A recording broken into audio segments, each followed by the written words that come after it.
Oke, baik sahabat-sahabat Gema Kebijaksanaan dimanapun Anda berada, salam sehat, salam luar biasa. Semoga Anda selalu berada dalam kondisi senang, bahagia, dan selalu diberkati. Kepada sahabat-sahabat yang hari ini kita sudah memasuki bulan puasa ya. Jadi kepada sahabat yang menjalankan ibadah puasa, saya ucapkan selamat menjalani ibadah puasa dan tetap bisa semangat, selalu sehat, dan terus menjalankan puasa sampai akhir. Nah, sahabat-sahabat Gema Kebijaksanaan, hari ini kita akan memasuki minggu ini dengan satu topik yang sangat menarik. Kita kedatangan pembicara yang juga sangat luar biasa. Ya, sebelum saya panggilkan, saya akan bacakan dulu apa karirnya ya dan pengalamannya. Ini sangat luar biasa, begitu panjang. Saya nggak tahu nanti ya, mungkin saya singkat-singkat ya, kalau baca nanti kebanyakan. Pendidikan beliau dimulai dari di Universitas Gadjah Mada sebagai di bidang civil engineering, kemudian dilanjutkan Magister Management in Finance, kemudian beliau lanjut lagi di Trisakti University, PhD in Strategic Management. Ya, jadi ini ibu luar biasa kan ya. Dan beliau profesionalnya, karir yang dijalankan ya, mulai dari bekerja sebagai di Bank BNI, kemudian ini di BNI cukup lama ini ya, naik karir sampai di manajer ya, terus kemudian wah banyak sekali ini ya, panjang ya, sebagai operational manager, terakhir sebagai customer service manager, kemudian wah panjang sekali ini ya, dimulai karir dari BNI dari tahun 96 ya, terus sampai terakhir ini 2022 ya, wah panjang sekali, jadi karirnya naik terus ya.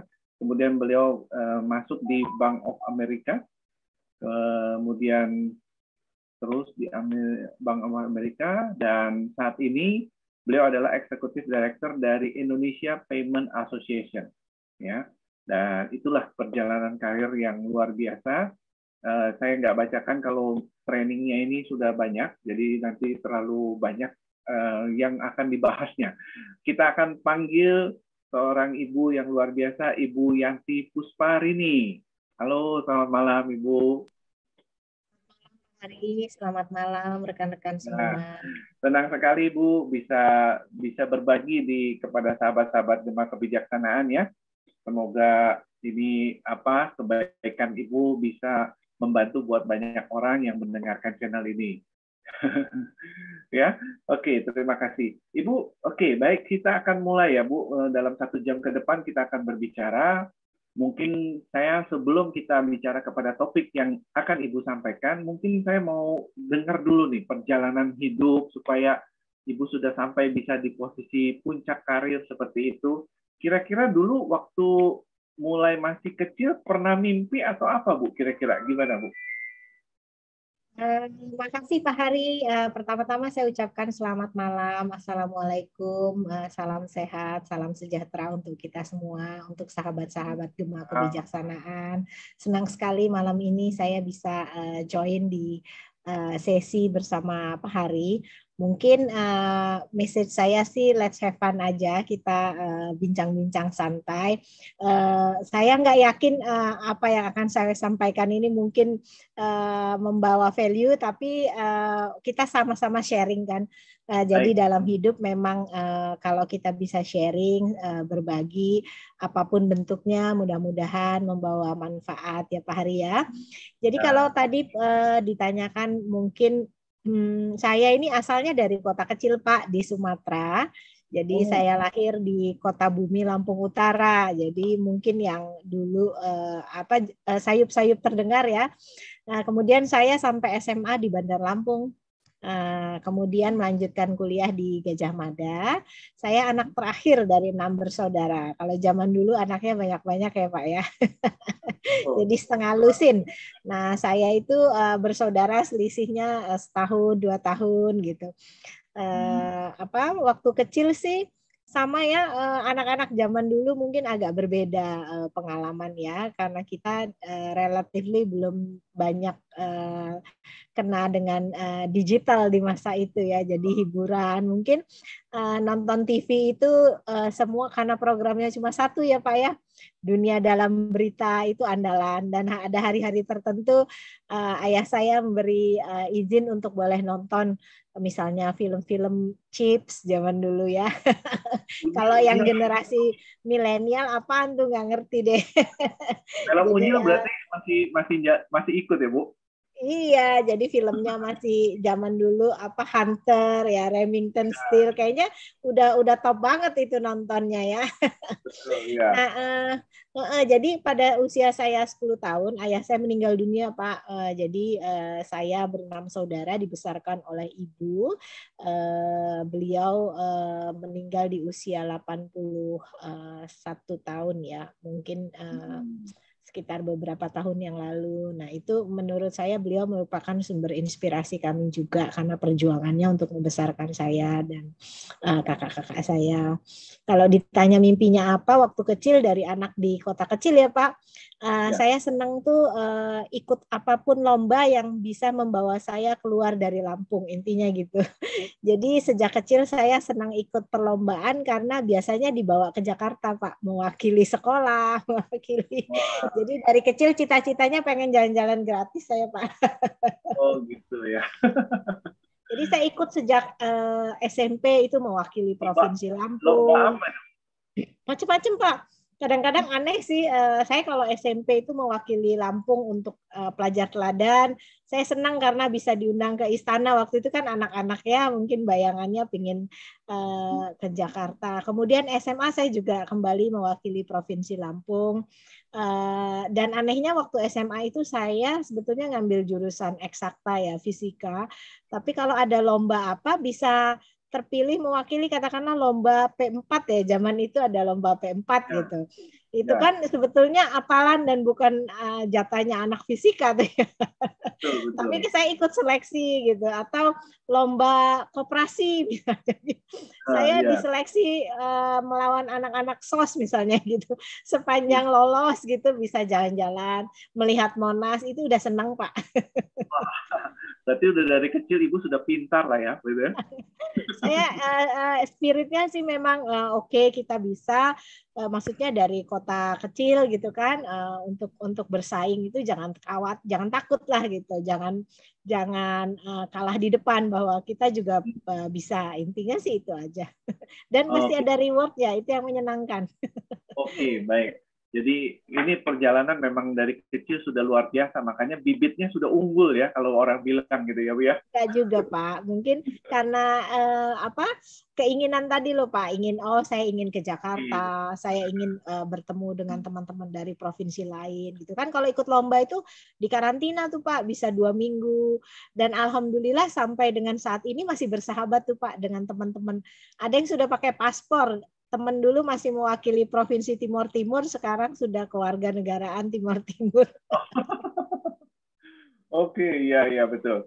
Nah, berarti memang luar biasa lah ya. Jadi ini satu inspirasi yang sudah kita dapat ya. Kalau kita punya keinginan, apapun sebetulnya kalau tekadnya kuat bisa terjadi ya gitu ya Bu Yanti ya sebetulnya ya. Ya, mungkin orang punya berbagai motivasi Pak, tetapi itu bisa mendorong kita lah untuk try our best gitu. Kayak saya tadi tuh sebetulnya nggak ada background sosial gitu, tapi saya coba-coba, ya tentu saja ini ya, belajar misalnya mau ikut lomba koperasi ya saya belajar koperasi. Baik, nah jadi mungkin yang saya ingin tahu gimana, apa sih kira-kira yang bisa mempengaruhi perubahan kehidupan Ibu? Ada satu momen-momen di dalam hidup yang membuat itu satu momentum yang bisa membawa Ibu, kalau Ibu melihat flashback ke belakang, itulah momentum yang bisa membawa Ibu sekarang naik di atas, seperti itu. Ada nggak Bu? Saya pikir dengan kondisi keluarga ya Pak, pada saat ayah saya meninggal, saya sangat dekat karena saya anak terakhir gitu ya. Beliau itu guru kepala sekolah gitu ya. Ada banyak sekali yang maksudnya kondisi yang berubah gitu waktu orang tua nggak ada gitu kan. Dan saya memahami bahwa apabila gitu ya saya bisa bahwa pendidikan itu mungkin the only way out untuk elevate my ini ya kehidupan saya lah gitu, itu untuk mengelevasi. Jadi dan itu juga diyakini sepertinya oleh orang tua saya, ibu saya, sehingga beliau mendorong gitu loh, maksudnya coba kalian itu berusaha. Sampai ibu saya itu bilang begini, kalau tidak lulus di perguruan tinggi negeri gitu ya, karena di masa itu kan perguruan tinggi swasta dan negeri itu bedanya jauh Pak. Kalau tidak lulus perguruan tinggi negeri mungkin kalian tidak bisa sekolah kalau di swasta gitu ya, sehingga itu menjadi motivasi untuk saya ikut seleksi gitu Pak di perguruan tinggi supaya saya bisa diterima gitu. Dan alhamdulillah di masa itu bisa keterima 3 Pak. Saya tinggal pilih. 3 ya. Karena zaman dulu ya Pak, undangan, ada model undangan-undangan gitu kan. Menurut saya itu menentukan, karena dari situ kita bisa mempermudah berikutnya gitu ya, bagaimana kita untuk terus meningkatkan sih sebetulnya ya, meningkatkan kapasitas kita. Oke. Nah, luar biasa ini ya Bu. Nah, berarti kalau boleh tahu singkat cerita nih Bu, sampai hari ini dalam perjalanan karir Ibu atau perjalanan hidup Ibu ya, apa sih ada kesulitan yang pernah Ibu temui dan Ibu mampu mengcover itu semua? Nah, kira-kira masih terbayang nggak kira-kira Bu? Kira-kira gitu. Mungkin kita bisa belajar dari pengalaman hidup Ibu ya. Sebetulnya kalau kita bekerja selalu ada kondisi ya Pak ya, di mana kita dihadapkan pada pilihan sih. Nah, kalau saya itu ada kondisi-kondisi pilihan di mana I just wanna be true to myself, Pak. Jadi saya ingin jujur kepada diri saya sendiri, apakah ini memang karir yang saya inginkan gitu ya. Saya bekerja di salah satu state-owned bank ya, mengalami juga lah berbagai kondisi gitu. Kemudian saya melihat peluang di foreign bank. Sebetulnya alasan saya move itu, kalau saya di bank state-owned bank dengan kondisi culture yang sudah terbentuk, saya ingin belajar seperti apa sih kalau bank yang globally operate gitu. Apakah ada bedanya gitu? Karena sebetulnya ingin terus belajar sih. Dan memang ternyata totally different ya Pak, in terms of culture, in terms of decision making proses gitu. Nah itu saya anggap memperkaya diri saya sih, karena saya jadi punya pemahaman. Tapi pada saat ngejalaninnya sih struggling ya, karena kayak culture shock gitu, di mana tadinya melalui proses yang panjang, mungkin kan kita harus menyesuaikan diri gitu. Unggah-ungguh kalau orang Jawa bilang gitu. Ya, ya. Belum masalah komunikasi. Dulu kalau di rapat, karena kebetulan mungkin kebanyakan bos-bos saya waktu itu dari Jawa, kadang-kadang saya dipanggil Nduk karena pakai bahasa Jawa ngomongnya gitu. Saya move to foreign bank, totally different, istilahnya direct reportingnya ke Singapura, ke Hong Kong, kadang-kadang juga bosnya dari etnis yang lain gitu kan. Jadi kita harus mengadop culture yang totally different gitu ya. Kadang-kadang sama saya beberapa tahun terakhir sebelum move dari Bank of America juga bosnya dari India. Jadi itu hal-hal yang menurut saya mempengaruhi saya juga menyikapi kadang-kadang bekerja nih pressure-nya terlalu berat gitu ya, sehingga kita stres kan gitu. Tapi saya pikir-pikir kalau saya looking back the experience, saya pikir itu pengalaman berharga sih, bisa tahu maksudnya mengalami hal yang mungkin tidak dialami semua orang gitu. Misalnya kesempatan untuk memahami bagaimana culture di state-owned bank, bagaimana culture di perusahaan-perusahaan internasional gitu. Dan sekarang saya di asosiasi yang juga totally different gitu. Jadi itu hal-hal yang saya coba pelajari. Kalau ditanya kesulitannya ya mengejasnya itu sih. Pada saat we decide to move, then we have to be ready untuk adjust ourselves, adopt different culture, Pak. Oke. Itu yang penting lah ya. Nah, sebelum kita masuk ke dalam topik yang Ibu akan sharingkan hari ini, saya terakhir mau tanya kira-kira nih Bu ya. Kalau menurut Ibu, apa sih yang bisa membuat orang-orang itu bisa maju, berkembang di dalam kehidupannya dari pengalaman hidup Ibu? Kalau saya pikir Pak, itu ya, kita tuh harus punya perseverance ya. Jadi kita itu harus dan kemudian tidak cepat menyerah ya, karena terutama dalam kondisi di bawah tekanan nih, kita tuh nggak boleh crack under pressure. Menurut saya, apalagi di masa seperti sekarang ya, kadang-kadang rasanya sudah tidak tertahankan lagi gitu ya. Aduh, macam-macam lah tekanan, baik itu di pekerjaan, di keluarga gitu. Tetapi semuanya perlu dihadapi, dan menurut saya hal yang paling penting kita stick to ourselves. Kita harus pertanyakan lagi nilai-nilai yang kita jalani ini memang sesuai nggak gitu. Saya contohkan, mungkin kalau kita ingin sukses gitu ya, ukuran sukses itu macam-macam Pak. Ada yang dianggap dengan title, ada yang merasa suksesnya diukur dari materi, tetapi ada nilai lebih kalau kita suksesnya diukur dari kemanfaatan yang bisa kita berikan kan ke orang lain juga ya gitu. Jadi itu yang tidak terukur. Dan semakin saya percaya kepada hukum alam ya Pak ya, bahwa itu seperti circle, di mana kita menularkan kebaikan, insya Allah kebaikan juga yang akan kembali ke kita.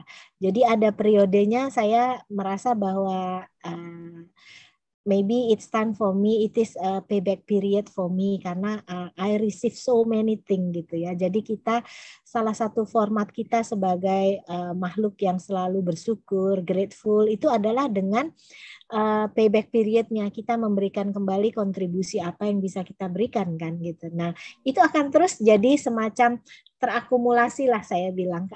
Kalau saya beranggapan mungkin ada yang, aduh saya rasanya sudah berbuat baik, saya sudah mengupayakan yang terbaik, kenapa saya belum dapatkan ini ya gitu ya, kayaknya ya mungkin tidak saat ini, tidak langsung kontan gitu ya.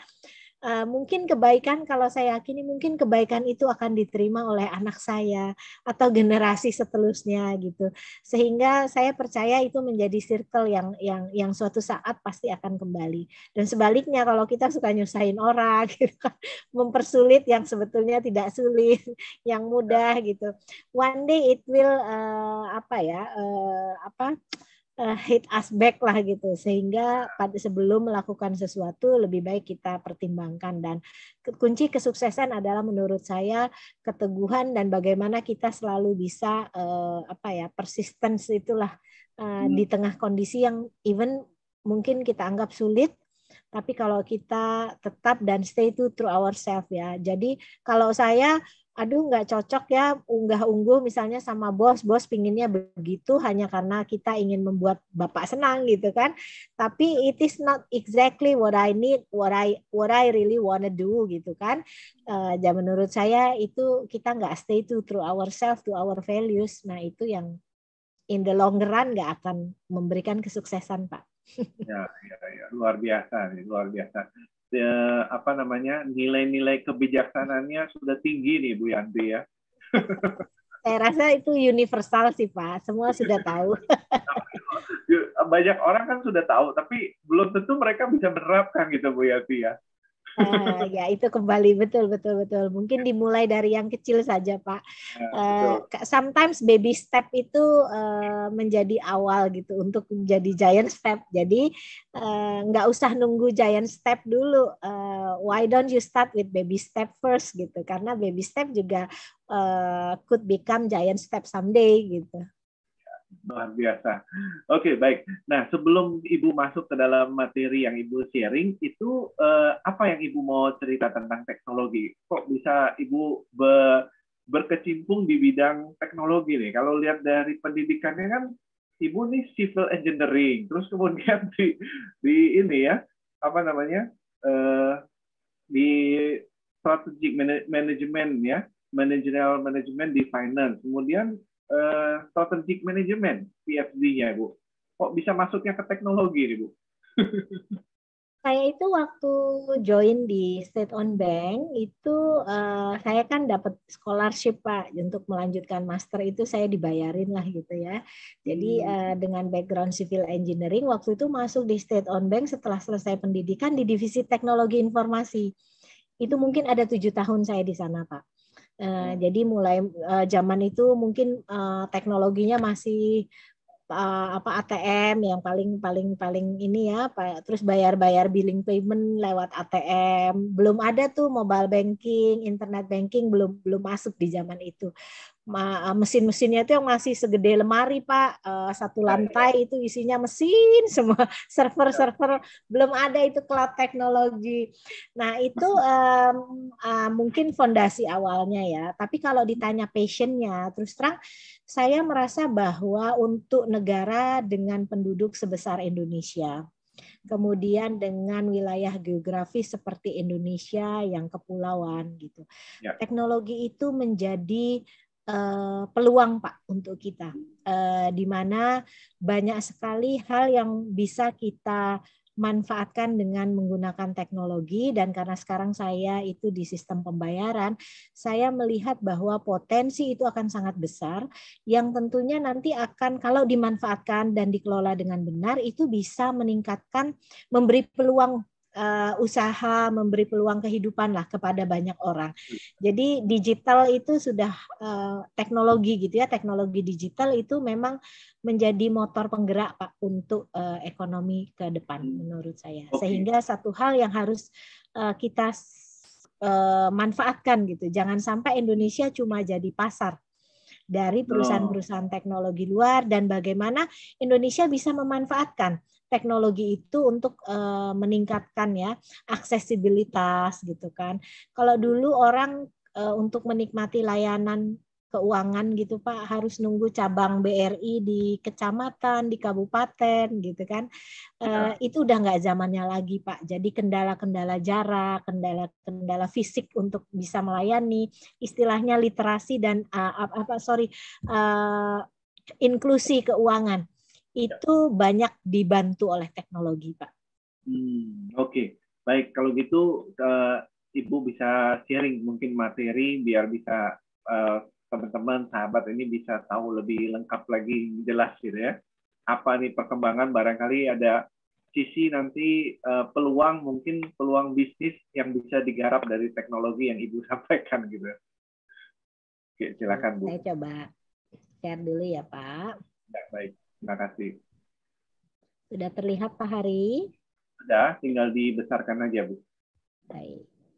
Oke, jadi malam ini saya ingin sharing tentang adoption of digital technology to survive and thrive during dan post pandemic ya Pak. Mudah-mudahan sih kita sudah sekarang sudah post pandemic menuju endemic, harapannya seperti itu ya Pak. Baik. Jadi seperti saya sampaikan di awal, transformasi digital itu memberikan banyak sekali peluang sekaligus tantangan. Kalau kita lihat apa sih yang mendorong sampai semua bertransformasi menjadi digital. Segala sesuatu yang tadinya membutuhkan sifatnya fisik dan manual, ini sekarang berubah gitu ya. Dan ada beberapa driver atau pendorong utama. Yang pertama adalah kemunculan teknologi-teknologi baru yang terutama yang berbasis internet ya Pak. Internet of Things itu ada di mana-mana. Seperti saya cerita dulu hiburan kita hanya TV ya Pak. Kalau sekarang semuanya sudah macam-macam dengan platform dengan menggunakan internet. Ada YouTube, ada sekarang kalau ditanya mungkin pemasaran udah pakai TikTok, udah Reels katanya, dia udah nggak main lagi konvensional marketing kan, itu semua didorong oleh perkembangan teknologi Pak. Kemudian mobile telecommunication ya, jadi mobile phone itu memang membawa pemanfaatannya ya, karena penggunaan mobile phone itu begitu luas sehingga banyak sekali kombinasi dari mobile telecommunication dan internet itu yang mendorong digitalisasi. Belum lagi kalau kita bicara big data. Kadang-kadang kita nggak sadar ya, kok saya baru browsing apa di e-commerce, kemudian iklan yang terkait dengan itu menyerbu kita gitu. That's the beauty of big data, artificial intelligence, Pak, yang dimanfaatkan oleh perusahaan-perusahaan sekarang. Jadi e-commerce itu engine utamanya adalah big data dikombin dengan yang bisa membuat mereka punya artificial intelligence. Aduh, saya rasanya di mata-matai nih, barusan browsing-browsing belanjaan, langsung masuk kan iklan-iklannya, oh ini produk-produk sejenis gitu di Instagram gitu. Nah itulah kekuatannya ya, dan cloud technology juga sehingga borderless. Kita tuh sekarang nggak perlu lagi, maksudnya segala sesuatu tuh bisa semakin jangkauannya itu semakin luas. Nah dengan adanya kemunculan teknologi-teknologi ini, customer-nya juga berubah. Jadi dia customer behavior-nya juga berubah dari yang mungkin biasanya dia hanya melakukan transaksi perbankan harus ke bank, berbelanja harus fisik gitu. Itu totally different. Game changer-nya sudah muncul sehingga orang merasa nyaman melakukan transaksi itu secara remote kan, dengan menggunakan berbagai device tadi seperti mobile phone, internet dan sebagainya. Nah, regulasi yang lain adalah peraturan driver yang lain itu peraturan. Jadi dulu mungkin masih maksudnya pemerintah juga belum terlalu tanggap ya, tapi dengan kemajuan merasakan dampaknya itu regulasi terkait dengan pemanfaatan platform-platform teknologi mulai muncul, ya kan? Kita akan segera punya undang-undang perlindungan data. Kemudian macam-macam deh otoritas, apakah itu Bank Indonesia, OJK, Kominfo, menerbitkan peraturan-peraturan yang di satu sisi mendorong pemanfaatan teknologi untuk digitalisasi, namun di sisi lain juga berusaha menjaga. Karena pemanfaatan teknologi itu bisa juga memberikan seperti pisau bermata dua jika tidak dikelola dengan baik. Nah, global issues di sini ada macam-macam ya. Misalnya pemain-pemain asing yang besar, Pak, di mana mereka juga menjadi masuk tap to our market ya, karena Indonesia ini marketnya besar sekali gitu, dan kekuatan ekonominya menjadi daya tarik gitu kan. Jadi ada macam-macam isu. Kemudian misalnya isu-isu terkait dengan kesetaraan, inklusi keuangan, governance, green green economy gitu. Nah, itu semua ada beberapa hal yang mengakibatkan perubahan sih. Perubahan orang kan kalau green economy misalnya tidak lagi mengandalkan kita harus mempersiapkan physical premises untuk melayani customer kita, nggak perlu ngeprint lagi, itu semua mendorong perubahan. Nah ini menghasilkan adanya perubahan bisnis model sih kalau kita usaha. Belum kalau pemain-pemain baru, kalau dulu mungkin Bapak Hari biasanya cuma kenal perbankan yang besar-besar ya Pak ya, atau perbankan lah.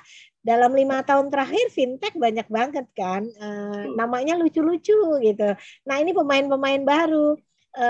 Kemudian produk-produknya juga macam-macam gitu, lebih sehingga buat customer itu makin nyaman gitu ya. Jadi kalau dulu ya ampun isi form kalau mau transfer Pak setengah mati banyaknya, macam-macam harus diisi gitu. Kalau sekarang cuma mungkin dalam 3 to 5 step kita udah bisa making transfer gitu kan, biayanya juga murah gitu kan dibandingin, bahkan ada beberapa platform fintech yang gratis ya.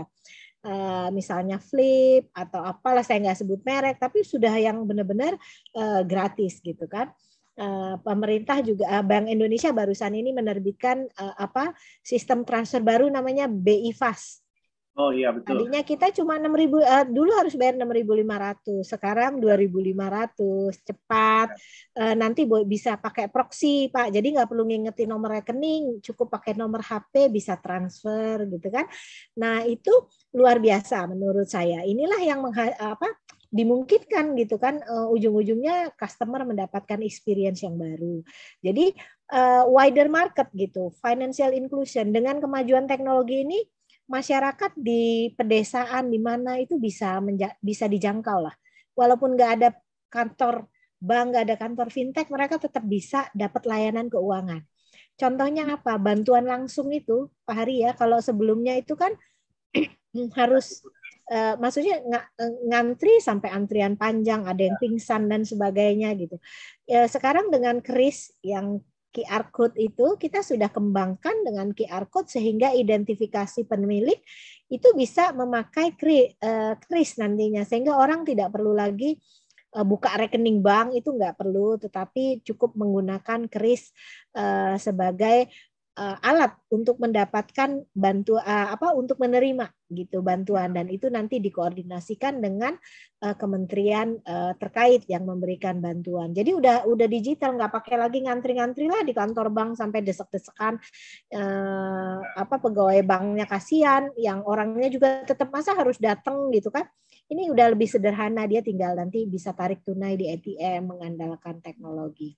Terus kolaborasi juga terbentuk ya, karena apa? Karena dengan adanya digital platform ini, orang bisa saling kerjasama, bisa antara bank dengan fintech, antara fintech dengan fintech gitu kan.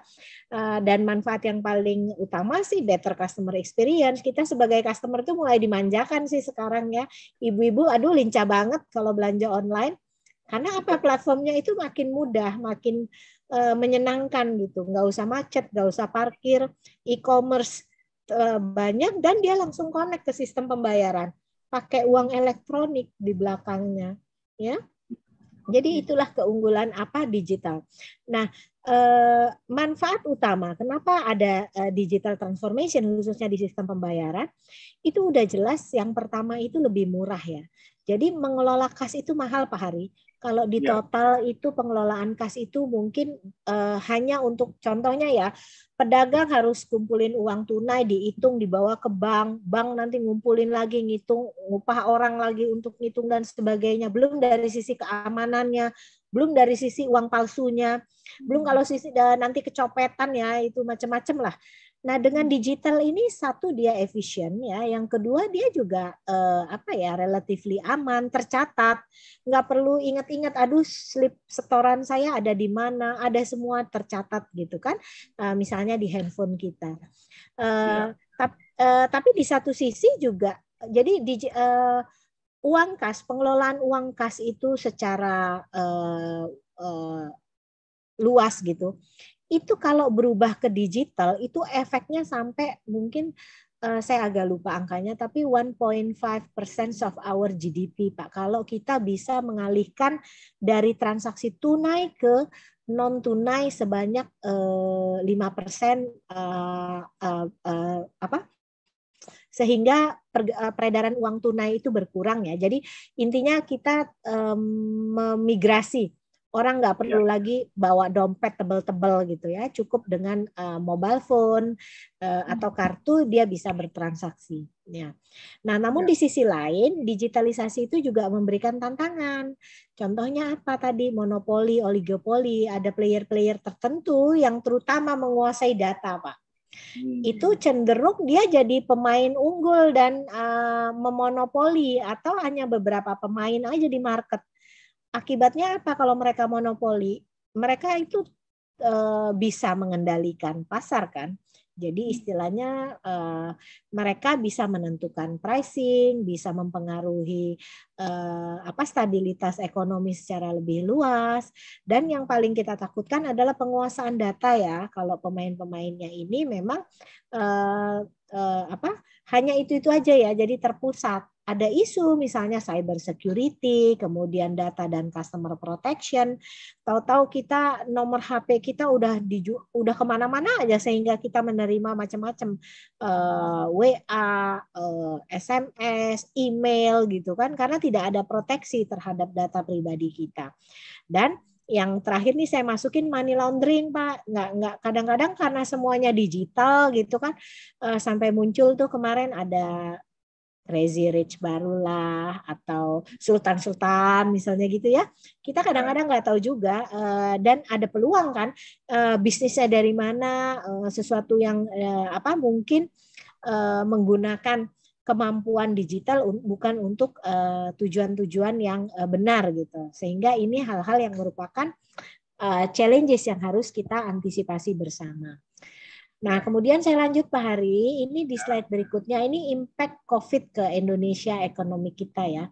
Jadi di Q2 2020 itu pada saat kita kehit pertama oleh COVID, itu luar biasa ya, bagaimana ekonomi kita mengalami kontraksi dan akhirnya resesi sampai berapa lama gitu kan, di mana pertumbuhan kita itu negatif kan, sampai resesi di sepanjang tahun 2020 sampai awal 2021, kemudian kita lihat bounce back Pak. Ya, jadi ini memang cukup dalam. Jadi kita bisa merasakanlah kesulitan teman-teman kita yang bisnisnya terdampak oleh COVID gitu.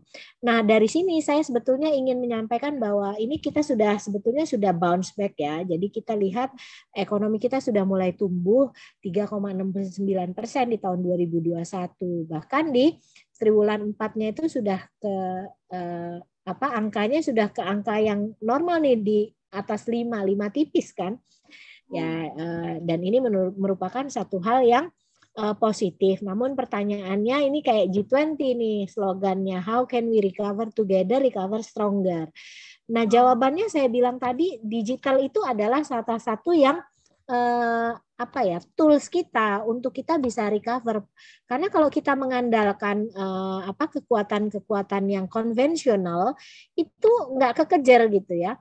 Jadi COVID ini sebetulnya sudah transform our life sendirinya. Jadi kayak blessing in disguise juga. Di satu sisi dia memberikan tekanan ke ekonomi gitu ya. Tetapi di sisi lain dengan adanya COVID itu orang mau nggak mau jadi makin cepat mengadopsi teknologi, Jadi digital transformation itu ikut di-accelerate oleh si COVID ini. Sampai itu disebutkan there is something positive in every negative situation. Nah, even the negative sign is an incomplete positive sign. Jadi benar, di satu sisi dia bawa tekanan ya, orang hidupnya susah, tapi di sisi lain orang dengan terpaksa itu berubah behaviornya, dan behaviornya itu jadi mengadopsi digital teknologi. Tadi mak, aduh males banget kan belanja gitu kan, pengen tetap cuci mata ke mall lah, macam-macam. Jadi anak-anak mana mau dulu nggak ke sekolah, nggak ketemu temen, dipaksa akhirnya bisa kita segala sesuatunya online kan. Dan hasilnya itu menghasilkan virtual economy. Virtual economy itu artinya beralih dari sesuatu yang tadinya fisikal itu bisa jadi virtual karena perubahan behaviornya tadi. Dan ini secara makro mengubah economic landscape kita. Ya, jadi ini adalah silver line behind the cloud-nya dari COVID. Saya lanjut ya Pak.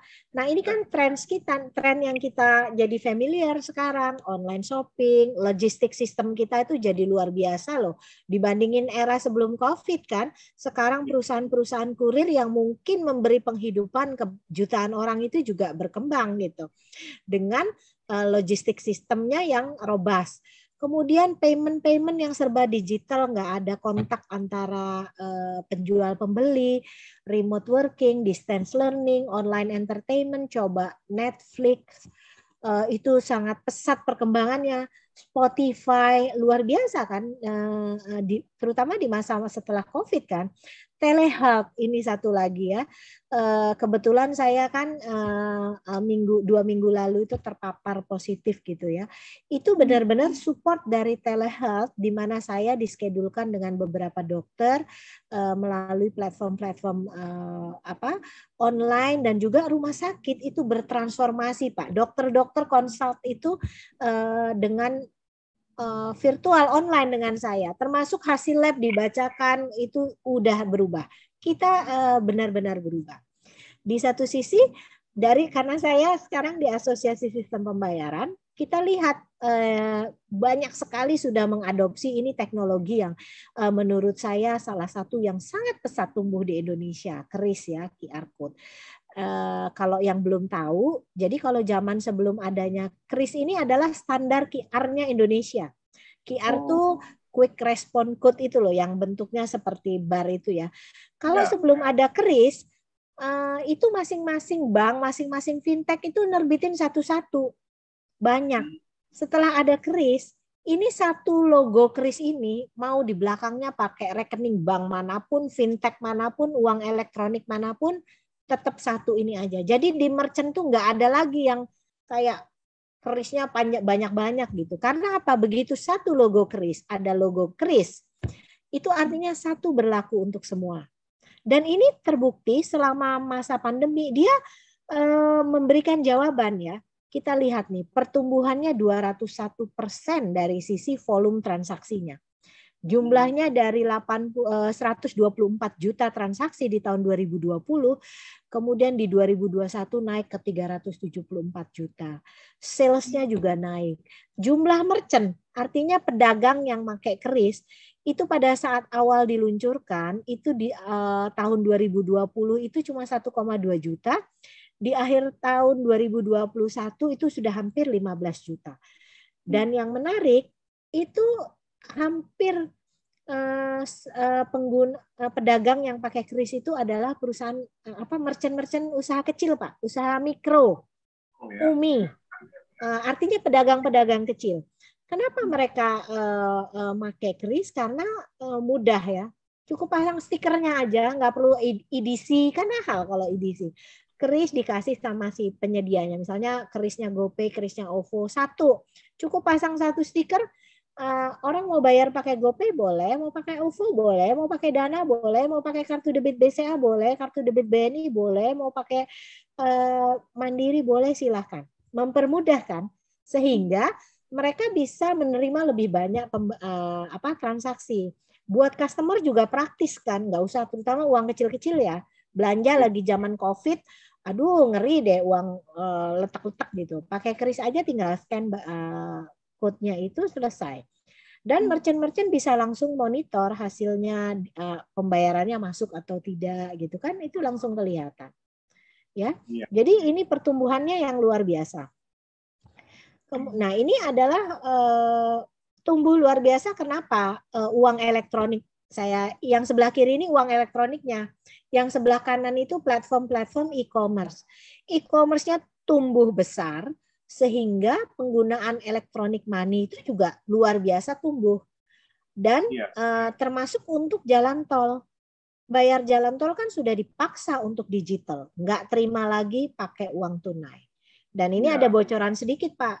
Kita sebentar lagi akan meluncurkan tol yang tidak pakai gerbang. Namanya multi-lane free flow. Nanti dilacaknya dari aplikasi di handphone. Sehingga orang masuk tol ya udah jalan aja lewat bebas. Tapi activate di handphone Anda ada aplikasi. Oh, Anda masuk tol, nanti rekening uang elektronik, rekening bank Anda langsung terdebit sebesar tarif tolnya. Nggak ada antrian pintu tol, nggak ada tap-tap kartu.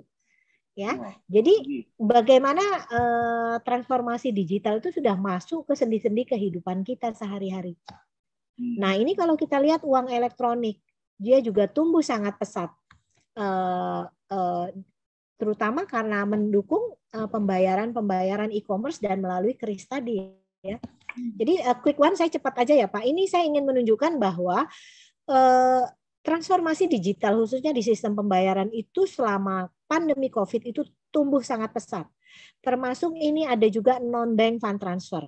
Ini banyak sekali fintech-fintech yang memberikan layanan untuk transfer uang kan, antar GoPay, antar Dana, kemudian antar rekening bank juga bisa difasilitasi oleh fintech dibandingkan dengan pertumbuhan yang konvensional misalnya SKN atau clearing atau RTGS. Tumbuhnya hanya sedikit, sementara yang non-bank fund transfer itu luar biasa. Artinya apa? Ini digital transformation ini sudah masuk ke sendi-sendi kehidupan kita dan dia mengakselerate economic recovery kita. Dengan cara apa? itu tadi memberi kemudahan baik dari sisi konsumen maupun dari sisi produsennya atau penyedia jasanya.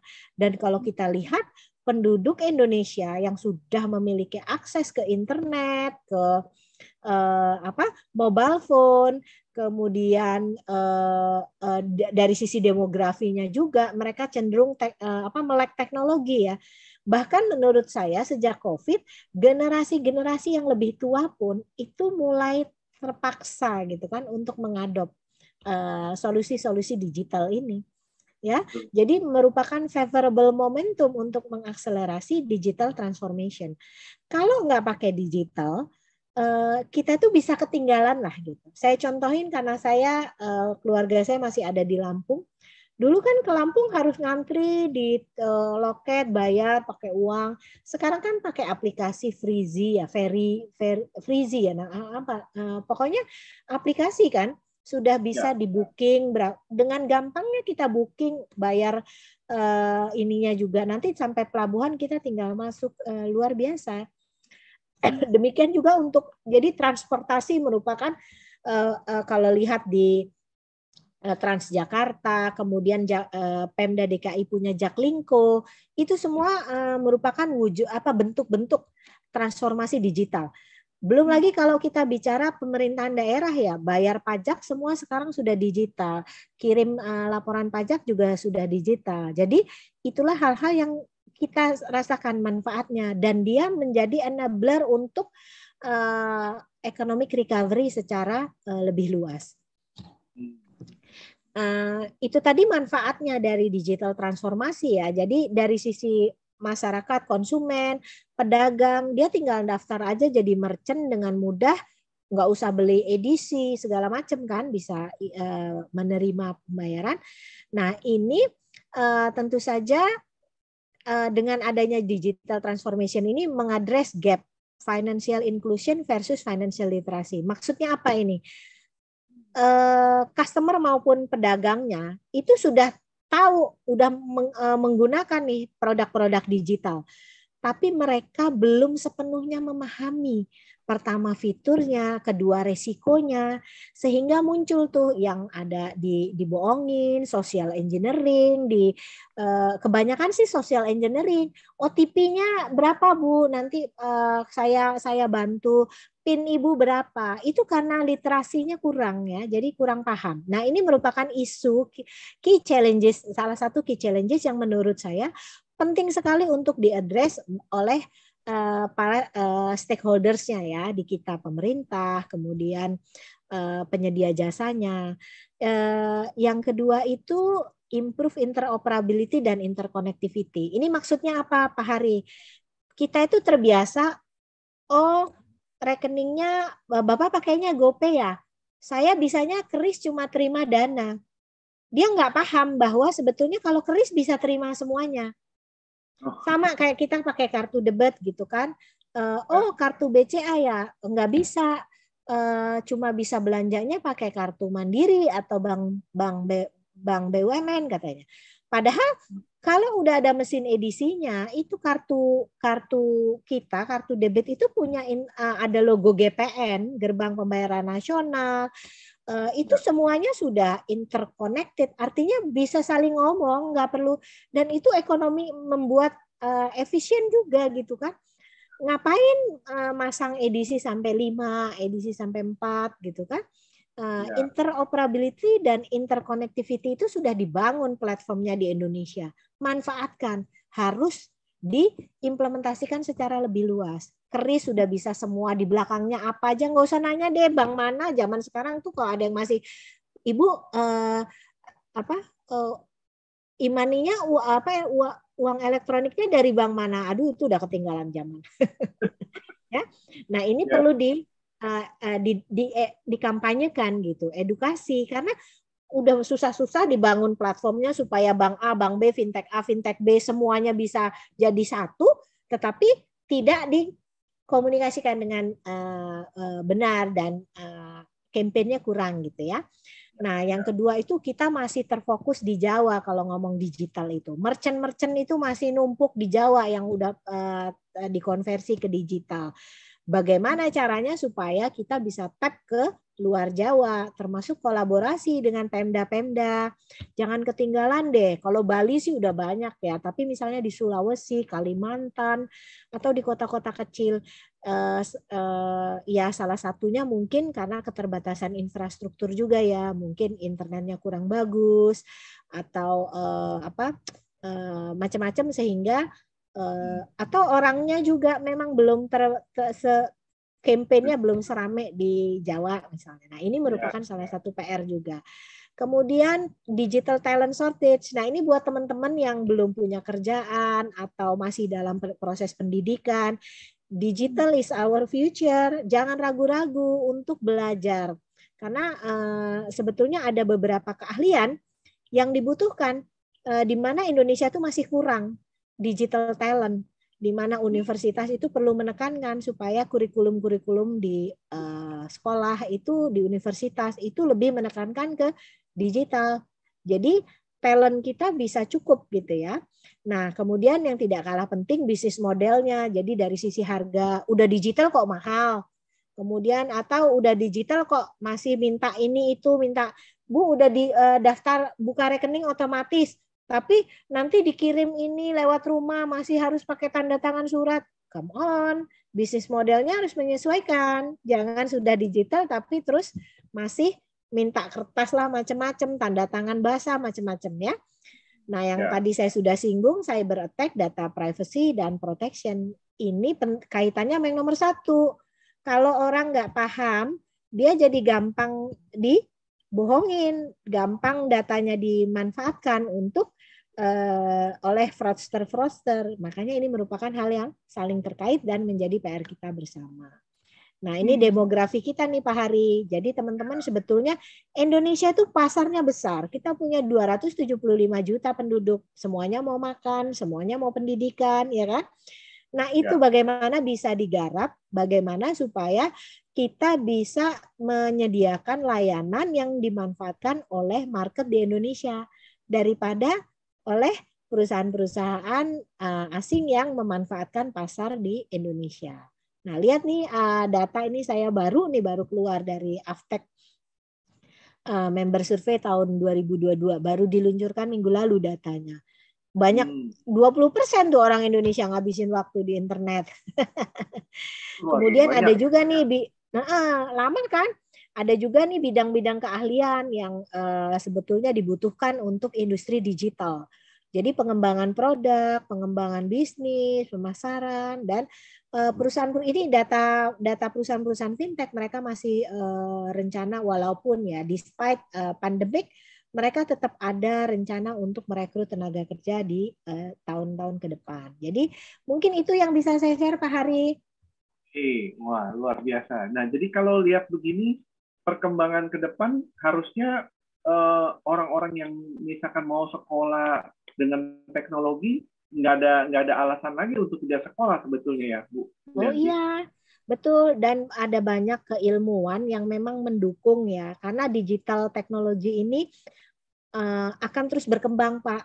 Ya, dan itu tadi saya sampaikan data loh dari pelaku ya, dari arti pelaku maksudnya dari perusahaan-perusahaan yang memang bergerak di digital teknologi, mereka itu mengalami kekurangan tenaga kerja yang memang punya kemampuan untuk menghandle atau mengembangkan digital teknologi. Contohnya apa? Data analis, ya, ya kan? Kemudian misalnya MIS, nah, yang nanti untuk olah artificial intelligence, big data, itu kan teknologinya ada, tapi bagaimana itu memberi manfaat, nah itu tenaga kerjanya dibutuhkan. Product development yang berbasis digital. Jadi bagaimana mengembangkan produk-produk digital itu dibutuhkan. Marketing yang berbasis digital. Kita nggak ngomong lagi 5P, produk, pricing. Ya maksudnya itu basic ya gitu ya. Maksudnya dasar dalam pemasaran. Tetapi harus didukung lagi oleh kemampuan untuk memanfaatkan teknologi. Kalau enggak apa? Aduh masa hari begini masih mau pakai flyer-flyer manual atau apa konten-kontennya gitu. Sekarang kan pembuat konten itu mahal sekali Pak. Jadi istilahnya influencer ya. Ya. Betul. Nah, Itu maksud saya bagaimana creativity itu mix with ability to utilize digital technology. Itu akan very powerful. Your creativity and also utilizations of digital technology ke depannya. Oke. Nah, mungkin kalau bisa lebih spesifik gitu, Bu. Kira-kira ini mungkin ditutup ya, Bu ya, siarnya.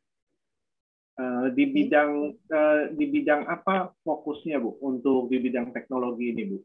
Yang harus nanti ke depan akan bisa, mungkin kalau Ibu lihat akan berkembang gitu.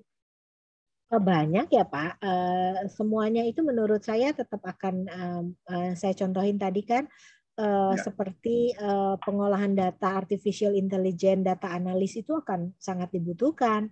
Jadi ilmu-ilmu komputer, kemudian berbagai jurusan-jurusan yang memang memberikan kayak arsitek aja ya, pasti nanti tetap dibutuhkan kan arsitek. Tetapi arsitek yang bisa memanfaatkan digital technology platform, Pak. Artinya apa? Dia bisa menghasilkan rancangan lebih cepat, lebih indah, lebih bagus. Zaman saya, Pak, teknik sipil masih pakai kalkir. Ya. Digambar di meja gede pakai kalkir gitu kan. Dulu itu malah ada cetakan huruf yang kayak bukan rugo sih yang kita harus cetak gitu. Zaman sekarang masih kayak gitu. You will be left behind. Pak Hari, mohon maaf sudah jam 9 nih kalau ada yang ini. Ya, Ibu, mungkin terakhir Ibu nanti boleh left, tapi terakhir Ibu kasih closing statement mungkin buat kita semua gitu. Oke. Mungkin dari saya singkat saja Pak, jangan pernah patah semangat. Tadi stay true yourself, stay true your values. Dalam mengupayakan sesuatu itu Anda harus punya keyakinan apa yang memang menjadi value. Artinya sukses jangan diukur dari materi saja, sukses jangan diukur dari ya beda-beda orang, tetapi value Anda itu apa sih untuk hidup, memberi manfaat untuk orang lain, berbagi, payback, dan untuk bisa melakukan semuanya tentu saja kita harus terus mengimprove diri kita sendiri gitu ya. Jadi terus belajarlah gitu untuk bisa mengimprove sehingga kita juga bisa suatu saat memberikan kembali apa yang sudah kita miliki. Dari saya itu Pak Hari, teman-teman semua. Ya, terima kasih Bu Yanti. Semoga apa yang Bu Yanti sampaikan ini bisa membawa bekal ya buat kita dan teman-teman yang mendengarkan bisa terus maju dalam hidup ini. Oke, baik sahabat-sahabat Gema Kebijaksanaan, demikian yang sudah kita dengarkan, satu sharing yang luar biasa untuk kita bisa terus maju dan berkembang. Nah, mudah-mudahan dengan ini semuanya membawa Anda untuk terus bisa maju di dalam kehidupan ini dan terus berkembang dan tetap berjuang di dalam kehidupan ini. Baik, kita akan berjumpa kembali di dalam minggu depan pada acara yang berikutnya. Terima kasih. Saya izin pamit, Pak. Ya, terima kasih dan kita akan berjumpa kembali di minggu depan.